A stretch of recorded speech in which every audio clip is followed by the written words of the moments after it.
Good morning, everyone. Coming from my home gym out here in Eagle, Idaho. About to go and start seeing patients here in a little bit. And I chatted with a good buddy of mine yesterday. We talked about a topic that is a little bit controversial in chiropractic, and I wanted to do a just brief conversation, Facebook Live about this. So, what is this? I called it something very eye-catching. Exposed. What you must know about medical integration, or what so many doctors wish they would have known before they started going down the path of medical integration. So now, why do chiropractors medically integrate? Now, first off, I'll give my disclaimer, okay? I have a handful of chiropractors that are even part of our group that have medical integration. More power to them. If that's working for them, fantastic. However, it's not what I would do. It's not what I would advise. And actually, I would strongly advise against doing it, and I have many reasons as to why. So, first off, let's just take a step back. I actually cover this in my book, chapter 15. So if you haven't gotten this yet, grab a copy of my book. You get it for free. We'll ship it out to you. You just cover shipping.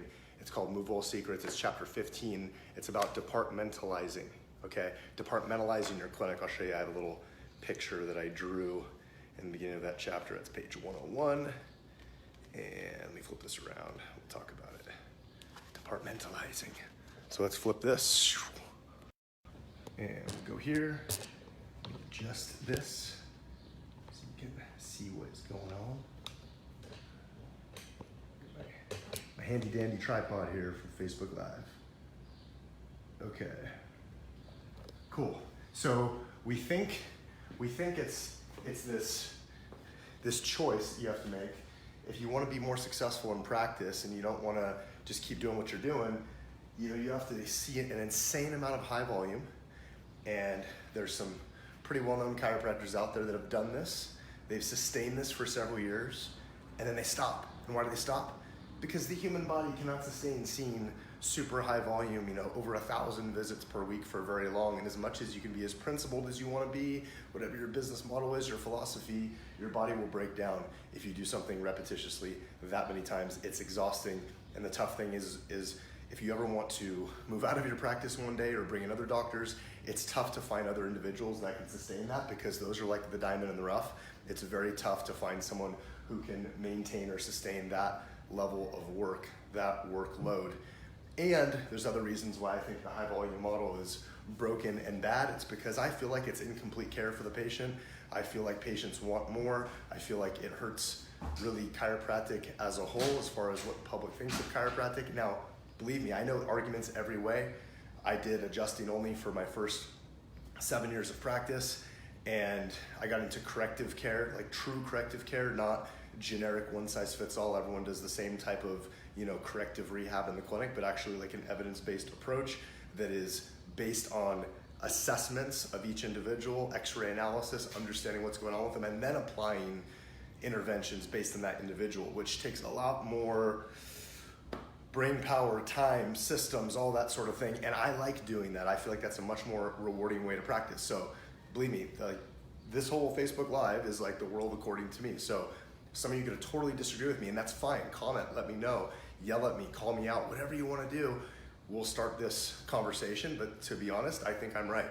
So we have this dichotomy here, or this option, I guess, of do we do high volume, or no, we can't do that, so we need to bring some other service into our clinic. So what do we do before we do this? We put the lasers on the feet. Not talking bad about anyone that uses good laser product type thing. I'm talking about the ads you see of like wrapping the feet with laser blankets to help with diabetic neuropathy. It's like, we're chiropractors, come on, let's focus on what we do: nerve system, spine, joints, posture, alignment, function. Let's not get into all that crazy stuff over here, okay? That's my opinion again. Agree with me or disagree, but I feel like that's the road that eventually leads to this. You try all these gimmicky things that don't really work, patients don't care about, you try to charge for it, the company that's selling it to you hypes it up like everyone's gonna love it. You run expensive Facebook ads or even newspaper ads, some people do that. You do dinner talks for it, you bring people in, you have a super low conversion, you charge a lot of money for people to come in and do this, and pretty soon you look around at your clinic and you're like, what the heck am I doing? All right, because it's so far off from why you became a chiropractor to begin with. But it gets even better, or worse, I should say. Then you go into medical integration. And now you convince yourself that, well, people seek this out elsewhere anyway. I might as well have, the primary doctor in here so it can dictate what kind of care they get. And we know they're not going to go to a doctor that's going to say something against chiropractic. And that's the way you try to convince yourself or convince others that you're still like doing a natural type of healthcare. Now, granted, I have friends that are doing this, so you're probably going to hate me that I'm saying this, but I'm just speaking from the truth according to me. But then what happens with medical integration, not only do I feel like it's flawed on the philosophy end, but also I feel like it's flawed because it pulls so much attention away from why you got into chiropractic to begin with. And from a business model standpoint, it's really freaking expensive. You go to these coaching groups, these consulting groups that help you integrate medically, and you're spending minimum $10,000, maybe $20,000 just to get started with a program, multiple thousands of dollars per month. Then you have to bring in a nurse practitioner or a medical doctor. You have to pay them an extreme amount of money. They're usually not the best marketers or promoters in the world. So you're now wearing the hat of marketer, promoter, you're doing all this stuff, or you hire someone to do that, you're paying them, and then the doctor is like usually not all that of a exceptional human being as far as being able to get patients on board and excited about what they're doing. And so then the model is you're always pumping it. You now took all your attention away from what you're doing with chiropractic. You put it to this medical thing. You're convincing yourself it's going to be your future retirement. It's going to pay off and you're delivering better care. And at the end of the day, so many doctors that I've talked about that have gone down the path of medical integration have said they wish they never did it. They said it was too expensive. They said it was too much time, energy, stress, liability. Okay, in chapter 15, I talk about this, and I'll read a little excerpt on this. So back in the day, I was aware of a chiropractic clinic that was medically integrated, including nurse practitioners, medical doctors, all with their corresponding licensures. It sounded like such an awesome thing. They offered a large variety of services for the patients, a killer business model, and all the while, they were very profitable each month, at least at first. I thought this would be my end game, and it should be my end game. When we started our clinic, I made sure our name didn't have the word chiropractic in it because I want to leave the door open in the future for a possible integration. So I actually thought like this initially too. I imagined I would be a chiropractor and the owner of an entity that has multiple specialties working together for the collective good of the patient and for generating revenue. That's not a bad thing. Over time, I've heard of many horror stories of how several of these medically integrated chiropractic offices ended up shutting the medical portion down and returning to their chiropractic roots. Medical integration can often be a large hassle due to the overhead that comes with paying for the licensure and the additional liability. This additional overhead expenditure and added risk exposure leads to a lot of stress. So in our practice, we do run a higher overhead model. However, here's the better way of both of these things, of not having to kill yourself seeing high volume and delivering really, really fast care to your patients and not feeling like you're actually being able to dig deeper clinically and do what you want to do for the patient, what the patient wants for their own care. So that's one thing that we want to not do, okay? And there's a better way. And then the other thing of going down the road of the medical integration, which is super expensive, takes a long time to put in place, and I think it polarizes, or it's too far away from what chiropractic is or why a lot of us became chiropractors. Your philosophy may differ. I'm not talking to you, I'm talking to everyone else who's like following along so far. So there is a better way between these two things, and what is it? Here's what it is. You could probably guess because you know I'm the functional movement guy in chiropractic. It is adding a department in your clinic that addresses movement, addresses corrective exercise, and does it in a way that's congruent with chiropractic, does it in a way that promotes and helps build a stronger posture and stronger movement patterns, so you have better segmental stability. And it all fits in this model of segment, posture, movement, which is actually, I believe that's chapter 6. Let's see if I can quickly get to chapter 6. Chapter 9. So yeah, there's a whole chapter on this. Segment, posture, and movement concepts. We talk about how we language this, how we put this all together, how we talk to a patient about this. But again, that's in the book. You can grab this. There's a link up above, moveableuniversity.com/book. Grab the book, read it. It'll help give you some different insight. But here's the deal. No matter what state you're in, okay, you can do corrective exercise under your chiropractic license. Depending on if you're billing insurance or auto or self-pay or whatever, if you have a valuable service that has systems in place that motivate a patient, that take them from the beginning to the end, that is superior in every single way that they can see and they can feel to the competition, which is physical therapy, personal training, all those other things out there, they have their place, but that's not what you're really doing. There is no competition to what you are doing in this MoveWell model of corrective exercise, functional movement in a chiropractic practice. It doesn't exist anywhere else. There's so many solid systems. Patients see it immediately. They feel well cared for, and they feel like they have a host of resources they can turn to be successful in a program, in a transformation program. We actually call it the 12-week transformation. Why do we do that? Because it speaks to a human need. Being able to see progress, see progression within yourself, that is a basic human need.